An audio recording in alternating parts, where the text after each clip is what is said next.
Payong kuya tawag doon. Kasi dapat po talaga mag-study pa more tayong lahat, lalong-lalo na po dito sa mangyayaring impeachment na trial. Kasi nga po, hindi pa rin po humihinto yung mga legal opinions, kaliwa kanan po ang mga naririnig nating legal opinions.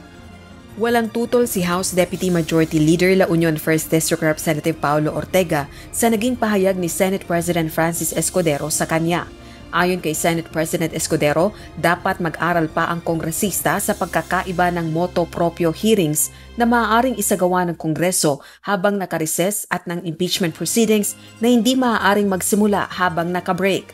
Ginawa ng Senate leader ang pahayag matapos sabihin ni Congressman Ortega na kung nakapagsasagawa ng pagdinig ang Senado habang nakareses, dapat handa rin itong gawin ang constitutional duty nito at aksyonan na ang impeachment case laban kay VP Duterte. Giit naman ni Representative Ortega, bagaman hindi siya kasama sa 11-member House Prosecution Panel para sa nakabinbing paglilitis sa Vice Presidente, sang-ayon ito sa payo ng Senate President.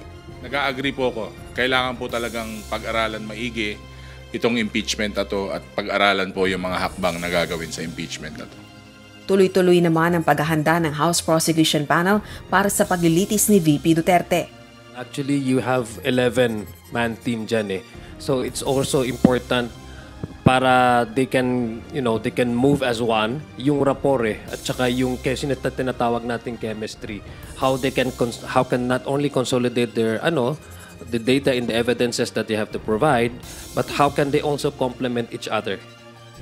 Samantala, umaasa naman ng mambabatas masasagot ni VP Duterte ang mga aligasyon sa paggastos nito ng confidential funds. Kasunod ito ng mga lumabas pang kahina-hinalang pangalan ng recipients ng kontrobersyal na pondo bukod sa Mary Grace Piatos. May procedure po tayo with handling confidential intelligence funds. Madali pong sagutin talaga yon kasi nga kung sumunod ka sa procedure at 'di ba, mas madali po talagang sagutin pag alam mo. Ayon kay VP Duterte, hindi niya masagot ang issue sa confidential funds dahil hindi nito alam kung anong ginawa ng Kongreso sa ebidensya laban sa kanya. Hindi rin nito alam kung ang mga dokumentong ito ba ang isinumite ng Office of the Vice President. Rosa Licoz, UNTV News and Rescue. Diyos ang aming sandigan, serbisyo publiko ang aming pinahahalagahan.